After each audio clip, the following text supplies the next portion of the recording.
Selamat malam.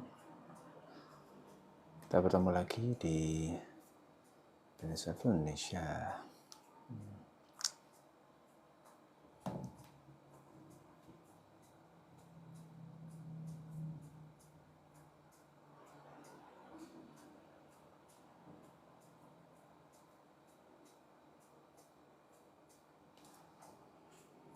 Oke, selamat malam. Assalamualaikum warahmatullahi wabarakatuh. Kita bertemu lagi di Webinar Insight Flow Indonesia.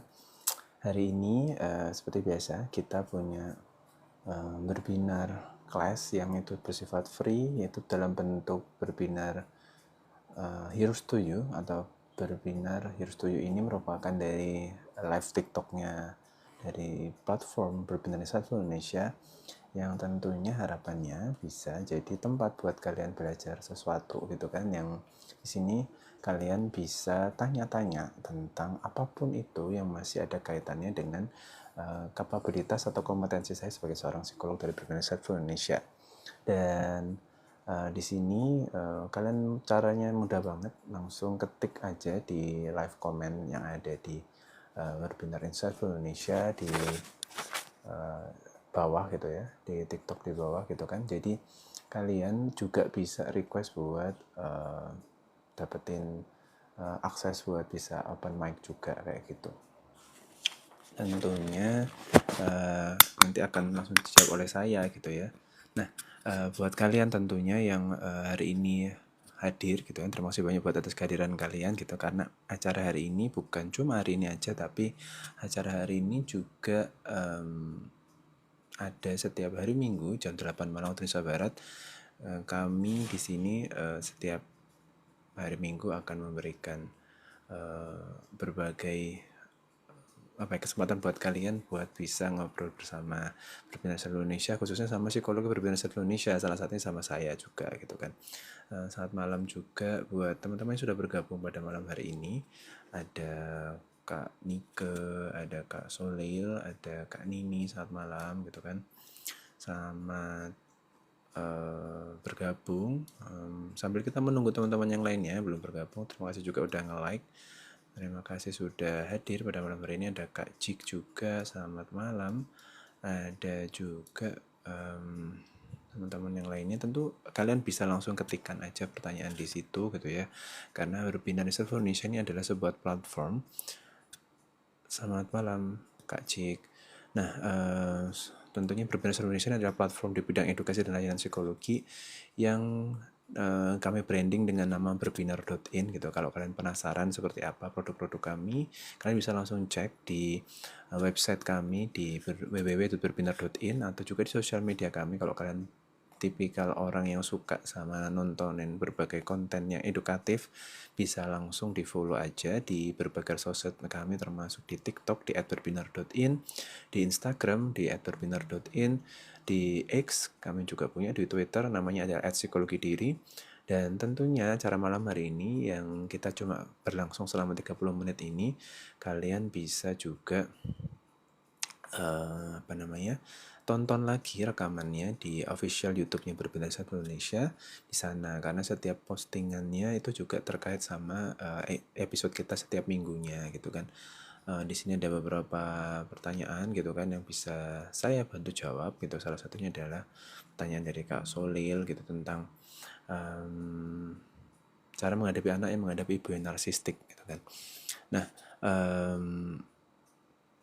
pertama yang perlu kita lakukan ya sebagai masyarakat atau orang yang berhadapan dalam situasi psikologis apapun itu untuk memperkaya informasi tentang sesuatu terkait psikologi itu dari hal-hal yang sudah bisa divalidasi informasinya. Salah satunya adalah dengan bacain berbagai artikel penelitian psikologi yang bisa kalian akses di Google Scholar.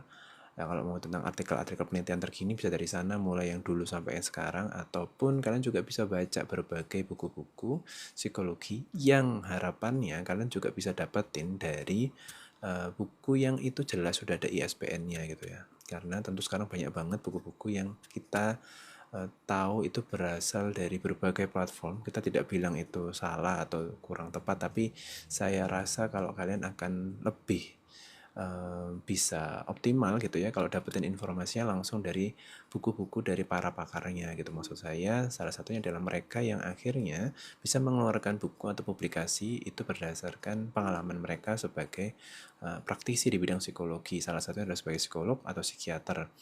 Dan tentunya bisa juga dari mereka yang sudah berkecimpung lama dalam dunia psikologi yang bisa kelihatan dari personal experience-nya gitu atau working experience-nya gitu kan. Jadi itu membantu kita memvalidasi tentang bahwa ilmu yang dia sampaikan lewat berbagai publikasi yang dia miliki itu memang kita bisa jamin kevalitannya gitu kan.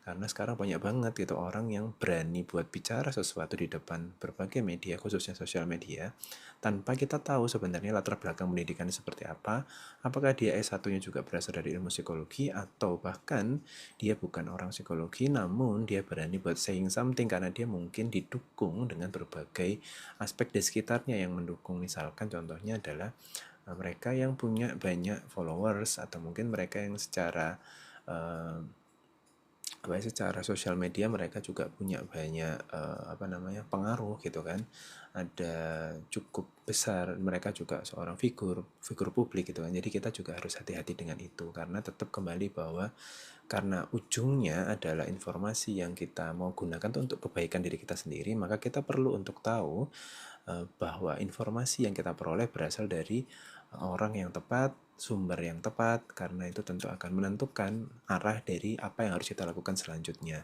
Termasuk yang sedang kita bahas saat ini dengan menjawab pertanyaan dari Kak Solil tentang bagaimana cara kita menghadapi ibu yang narsistik. Maka kita perlu tahu dulu bahwa yang kita pahami itu memang adalah informasi yang tepat.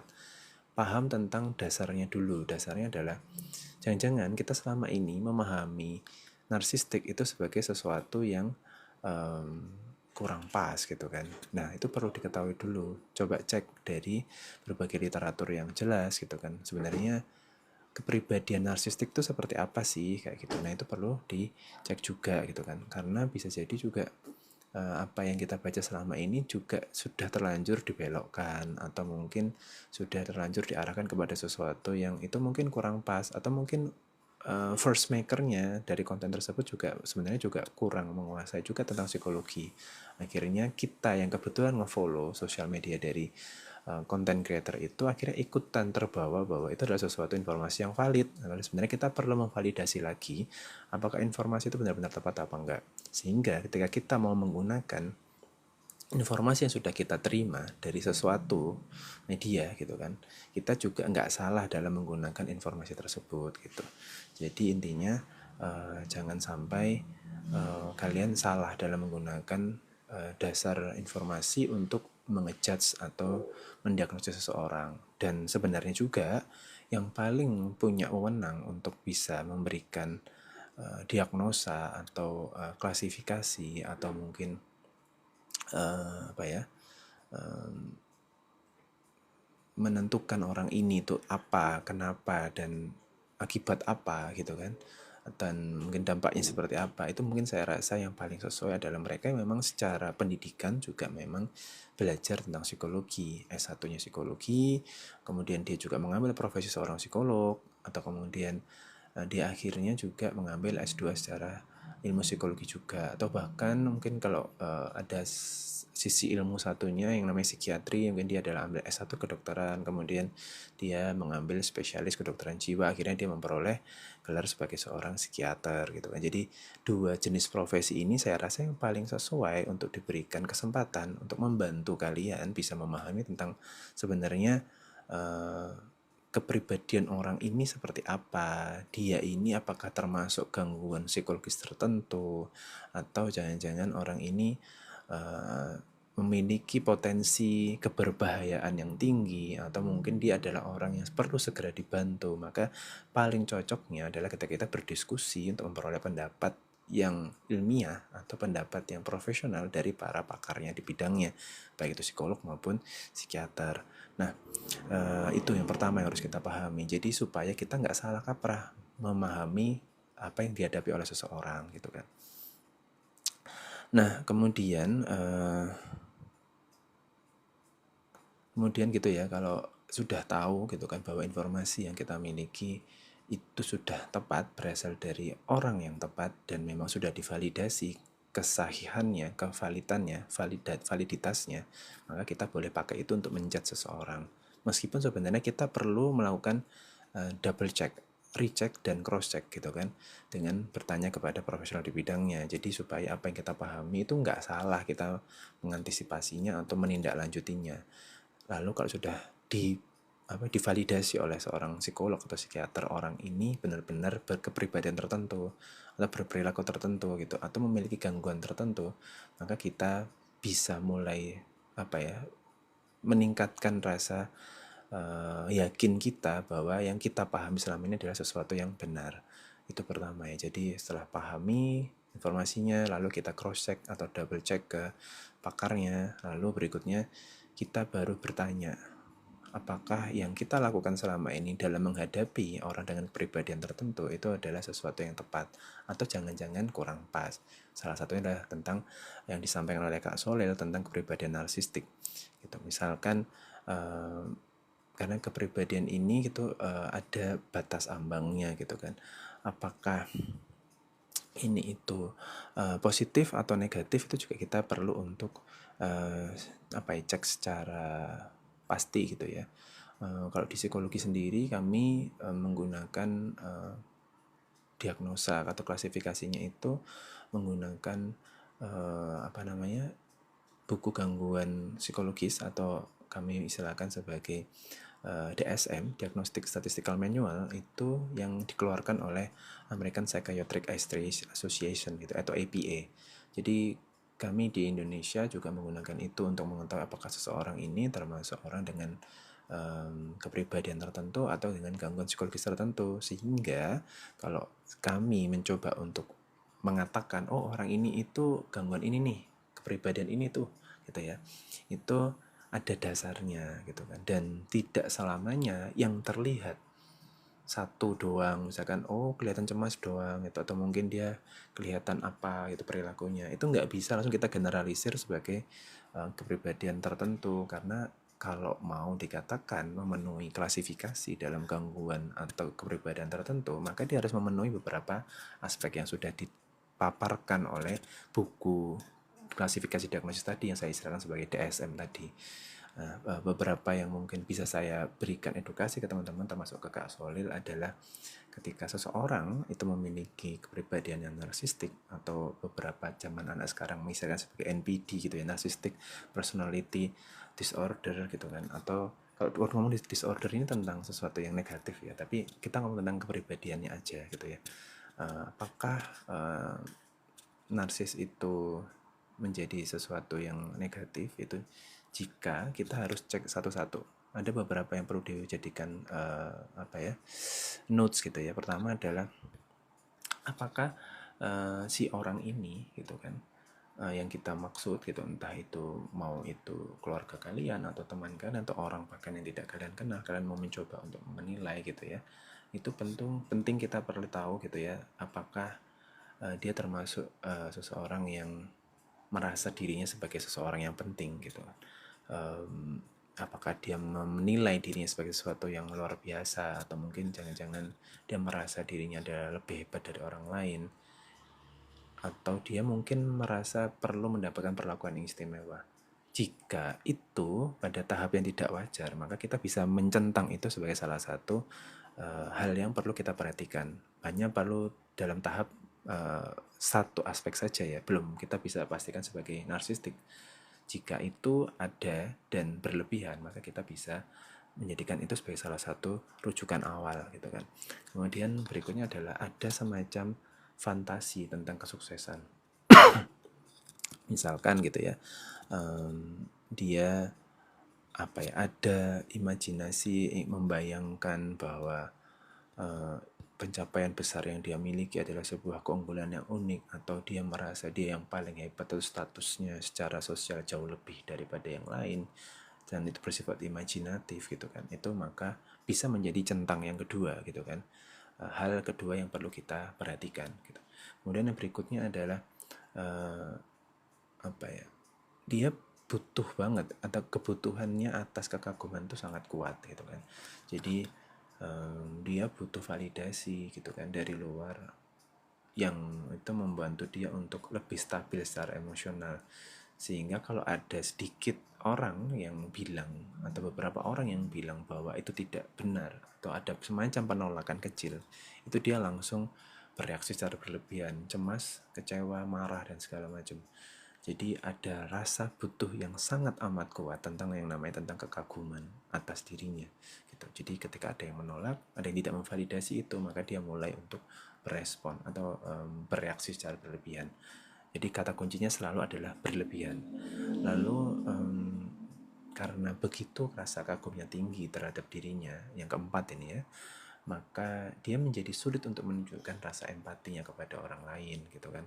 Jadi sulit untuk memahami, dia sulit untuk menyoroti kebutuhan emosionalnya gitu kan, sehingga uh, fokusnya dia hanya pada diri sendiri gitu. Kemudian akhirnya karena rasa empatinya kepada orang lain itu uh, tidak lebih tinggi daripada rasa kagumnya pada dirinya sendiri, dan itu cenderung berlebihan rasa kagumnya, akhirnya dia punya perilaku yang mengeksploitasi suatu hubungan gitu tanpa mereka sadari. Misalkan mereka melakukan sesuatu dengan berinteraksi bersama orang lain tapi demi tujuan pribadinya dia. Jadi akhirnya rasa timbal baliknya atau aspek simbiosis mutualismenya atau mutual concernnya itu nggak dijaga gitu. Nah itu yang mungkin bisa jadi aspek yang keenam yang perlu diperhatikan juga. Lalu ada juga rasa iri. Jadi bukan cuma harus memahami, tapi dia mengeksploitasi hubungan itu untuk tujuan pribadi, tapi juga dia iri dengan keberhasilan orang lain yang berlebihan tentunya. Itu. Dan terakhir adalah dia bukan cuma tidak bisa berempati, dia iri, tapi juga dia ada arogannya, ada sikap arogan di dalamnya. Jadi jika 7 tadi muncul pada diri seseorang yang mungkin dekat diri kalian, gitu kan, dekat dengan diri kalian, entah itu keluarga atau teman, bisa jadi salah satu cara buat kita untuk mengidentifikasi apakah orang ini itu di titik tertentu mengalami suatu kepribadian yang narsistik atau tidak gitu. Lalu sebagai seorang anak itu dulu sih menurut saya yang paling penting, karena memantau, mengobservasi itu juga penting untuk memastikan apakah pendapat yang kita miliki itu adalah sesuatu yang benar atau jangan-jangan selama ini kita sudah doubting something, meragukan sesuatu yang sebenarnya itu karena kita juga salah dalam memahaminya. Nah, kalau sudah dapetin informasi dari hasil observasi atau pantauan kita boleh mendiskusikan itu dengan pakar yang lebih memahami tentang kondisi tersebut, supaya kita nggak salah dalam memperlakukan orang-orang terdekat kita gitu. Karena bisa jadi cara kita melihat, mengobservasi, mengakses data-data dari seseorang yang kita kenal gitu tuh mungkin tercampur oleh perspektif subjektif kita juga kayak gitu. Mudah-mudahan bisa menjawab ya buat Kak Solil tentang situasi narsistik di lingkungan keluarganya gitu. Selamat malam juga buat Kak Nini sudah nge-like, Kak Wus juga, Kak Aceh terima kasih sudah nge-like dan nge-repost tentunya. Selamat malam juga buat I'm too fast to scroll it. Buat ada banyak orang juga, ada bentar ya teman-teman. Oke, ada juga Kak Kunz, ada sudah bergabung, terima kasih juga. Ada Kak Dogmal, Kak 2328, Kak Mings, Kak Rere, selamat malam. Ada Kak Nonono, Kak Kinasi, Kak Elfitri, Kak Dan, Kak Rajut Corner, Kak Jamal 1418. Lalu ada Kak Anes, Kak Sarif, kemudian ada Kak Sei Cookies, ada juga Kak Salsal Sisuk, ada Kak Sofia, Kak Lastri 88, Kak Dra 24, Kak Lis, Kak Haha, selamat malam, Kak Uda Ogi, Kak Ipan, Kak Nia Octavia 4, Kak Ayung, Kak Jis 033, Kak Majalisius, Kak Saka KTP, Kak Usna 2024, Kak Git, Kak Mas Hartono, selamat malam semua buat kalian, Kak Sadra, Kak Lala Sheila, Kak Eri, Kak Herman, Kak Jane, Kak Maki Balhamasong, Kak Martini Simanju, Kak Rai, Kak Susnita, Kak Ian, Kak Maria Laba, Kak Yuna, banyak banget hari ini. Kak DDNNWWI, Kak User 2800 sekian, Blair WLDRF, selamat malam, Kak Dia Fadila, Kak Princess, Kak Ruti, Kak Yes 44, Kak Hello Isna, Kak Idris ID, Yes 44, Sanah Hasan, Kak Arga Pratama, Kak Eps 804, Jun Pasulu, Undur Mundu, Kak Zar, Kak Eps, terus banyak sekali. Ada Kak siapa lagi nih? Kak Zar, Kak Hardi, Kak Salken. Ini pertanyaan selanjutnya dari Kak Nike. Apakah ada orang yang ngerasa capek banget sama hidup, tapi tetap ngejalanin semuanya dengan apa ini? Kok belum selesai dengan ini lanjutannya. Apakah ada orang yang ngerasa capek banget sama hidup, tapi tetap ngejalanin semuanya dengan kok nggak lanjut kalimatnya, Kak Nike. Kemudian gimana sih cara? Dengan normal. Kemudian gimana sih caranya seorang bisa menyeimbangkan keadaan mental supaya tetap produktif? Oke, Kak Nike. Tanyaan pertama dulu ya. Apakah ada yang orang ngerasa capek banget sama hidup, tapi tetap ngejalanin semuanya dengan normal? Ada. Jadi karena gini, kalau ngomong tentang kondisi psikologis, tentunya sangat beragam ya. Karena tidak ada satu pun yang identik satu sama lain. Kayak tadi kita ngebahas tentang narsistik gitu ya. Narsistik yang satu orang dengan orang lain itu pasti beda spesifikasinya gitu kan. Mungkin ada satu orang yang lebih mengakukan dirinya, sementara ada orang yang lain fokusnya lebih ke tidak berempati kepada orang lainnya gitu. Jadi bentuk dominasi perilakunya berbeda, tapi mungkin kedua-duanya bisa kita istilahkan sebagai narsistik. Tapi 7 aspek lainnya juga terpenuhi. Jadi 7 aspek terpenuhi, di antara 7 itu yang dominan adalah membanggakan dirinya. Kalau satu orang lagi 7 aspek terpenuhi, tapi yang dominan adalah tidak berempati kepada orang lain. Itu memungkinkan, termasuk dalam hal yang ditanyakan oleh Kak Nike, bahwa apakah ada orang yang ngerasa capek banget sama hidup, tetap ngejalanin semuanya dengan normal. Ada pasti seperti itu. Jadi mereka yang akhirnya tetap menjalani hidupnya dengan normal itu mereka berhasil untuk melewati fase sulitnya, fase downnya, fase terbawahnya. Itu istilah psikologisnya adalah resilient, atau dia punya daya lenting yang cukup baik. Jadi setiap dia di titik tertentu mengalami sebuah masalah, rasa capek, jenuh, atau dia terlibat dengan suatu konflik tertentu, dia bisa kembali ke titik normal dia. Dia bisa meletakkan kembali kondisi psikologisnya ke situasi optimal. Sehingga ketika dia harus menjalani aktivitas setelah atau pasca dia capek, pasca dia jenuh, pasca dia berkonflik, pasca dia bermasalah, setelah dia melewati fase-fase tersebut, dia jadi bisa menjalani hidupnya dengan normal. Sangat mungkin sekali. Tapi ada juga orang yang dengan kemampuan resiliensi yang cukup buruk gitu ya, atau tidak bisa berkembang dengan baik karena dia tidak belajar untuk meningkatkan kemampuan resiliensinya, maka ketika dia di kondisi lelah, capek, jenuh, atau dia sedang ada masalah sama orang lain, dia sedang berkonflik, dia tidak bisa hidup menjalani hidupnya dengan normal gitu, karena untuk menyelesaikan itu saja dia belum bisa, apalagi dia meletakkan kembali dia ke titik yang normal tadi gitu ya. Jadi buat bangkit saja dia perlu energi lebih, apalagi dia harus membuat dirinya konsisten di titik normal. Jadi apakah ada? Ada, karena sangat besar sekali peluangnya. Setiap orang punya beragam variasi kondisi psikologis yang berbeda-beda. Pertanyaan kedua, gimana sih caranya seseorang bisa menyeimbangkan keadaan mental supaya tetap produktif?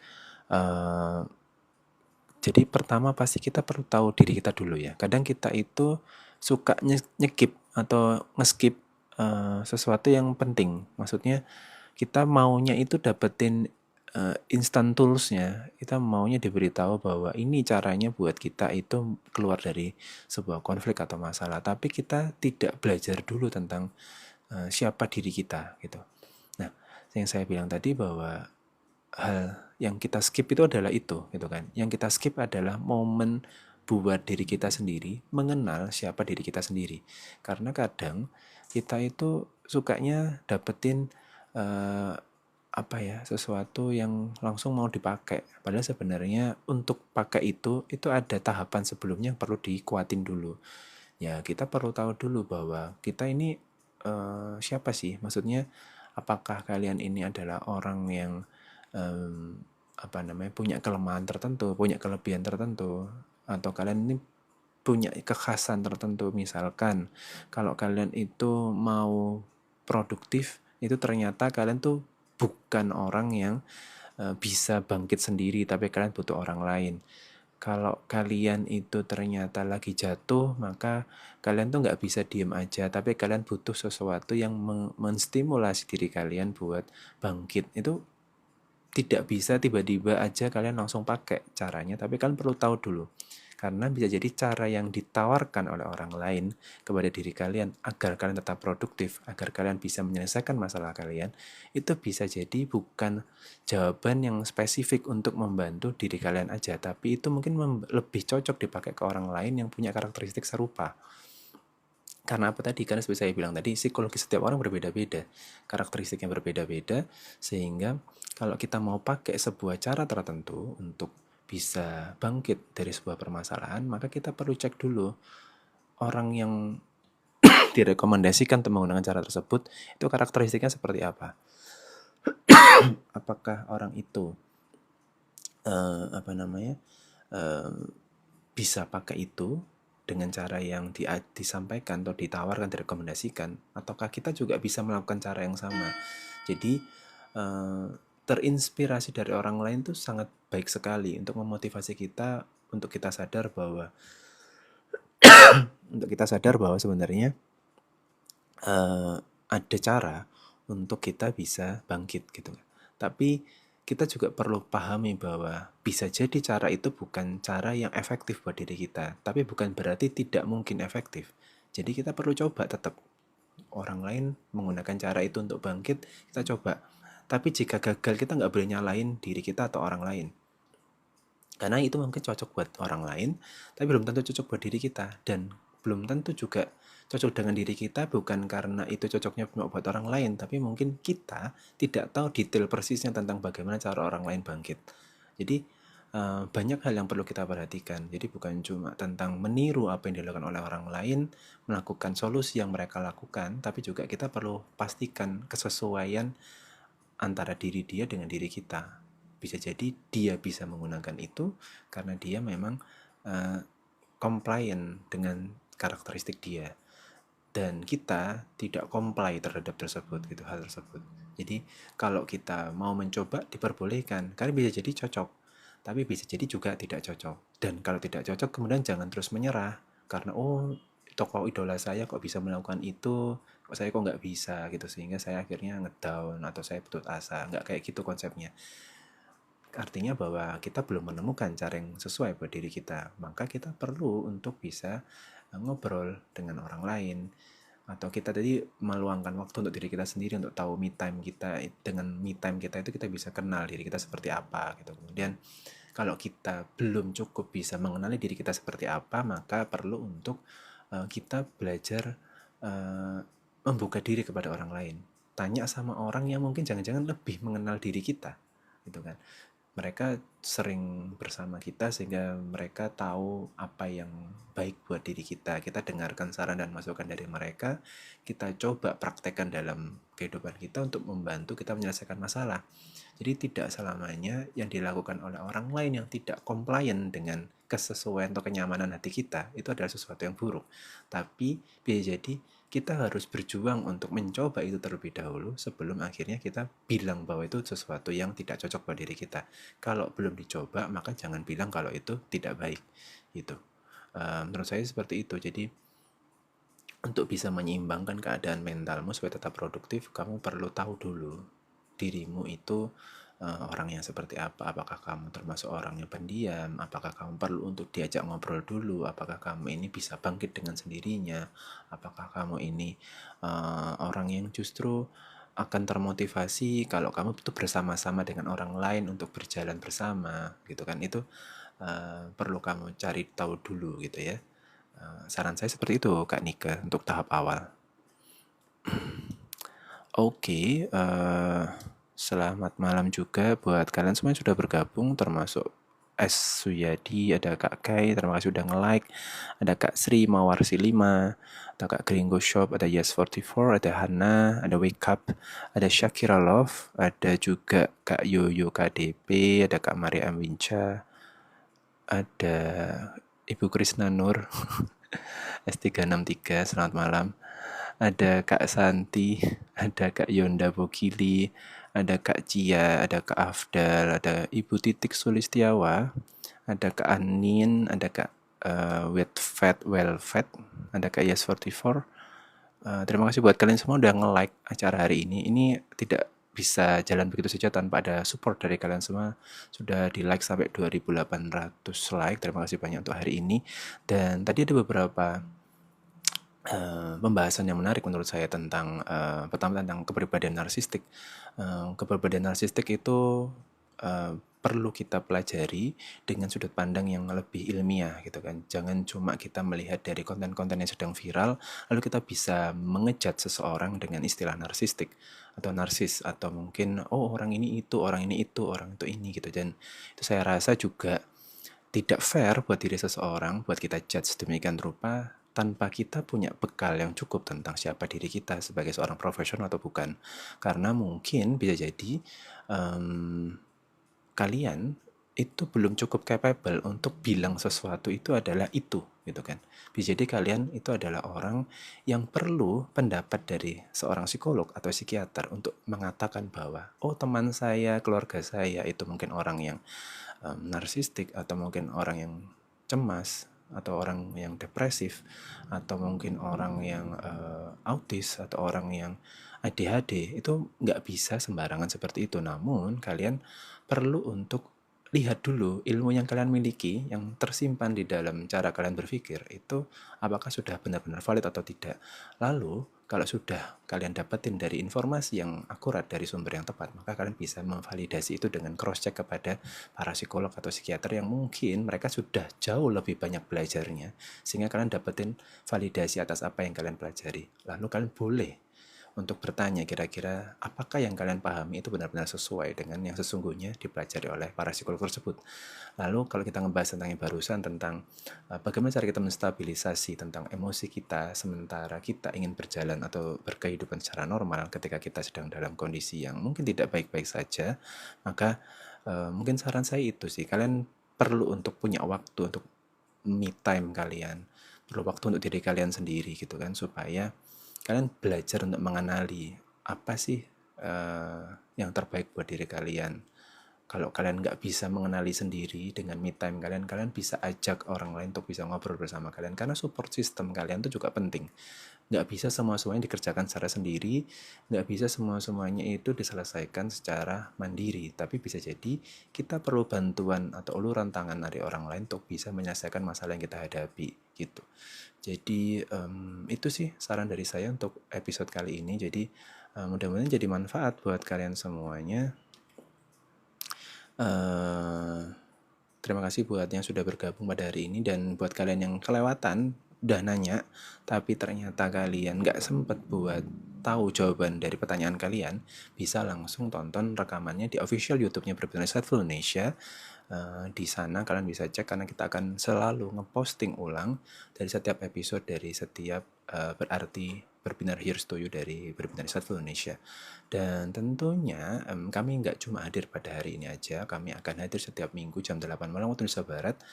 Dan cuma 30 menit, jadi siapin pertanyaan kalian supaya kalian nggak kelewatan atau keduluan teman-teman lainnya. Dan kalau belum kejawab, artinya itu bukan berarti kalian tidak saya jawab, tapi bisa akan dijawab di kesempatan yang selanjutnya. Selamat malam juga buat Kak Syaf. Ini Kak Syaf teman bergabung baru sudah berakhir. Nah, Di akhir momen ini terima kasih buat kalian semua. Jangan lupa berbinar punya berbagai produk yang bisa kalian pakai. Salah satunya adalah konseling bersama psikolog dan konseling bersama peer counselor. Itu harapannya bisa membantu menyelesaikan permasalahan kalian, jadi teman curhat kalian yang baik. Dan tentunya juga kalau kalian mau tahu tentang diri kalian seperti apa gitu kan, terima kasih buat Kak Sinta udah nge-like live-nya. Dan kalian bisa langsung coba cek di www.berbinar.in. Kalian bisa cek di sana jenis-jenis tes psikologi apa saja yang bisa membantu kalian mengenali diri kalian. Apakah hanya tes bakat minat saja atau hanya tes IQ saja? Kalian juga bisa cek di sana. Karena banyak banget varian dari produk psikologi dari Berbinar Insight Indonesia, termasuk merchandise-nya Berbinar akan sangat banyak sekali kalau kalian cek di sana. Sekali lagi dari saya itu, salam dari Berbinar Insight Indonesia, karena berbinar selalu ada buat kamu. Kita ketemu lagi di episode selanjutnya. Assalamualaikum warahmatullahi wabarakatuh.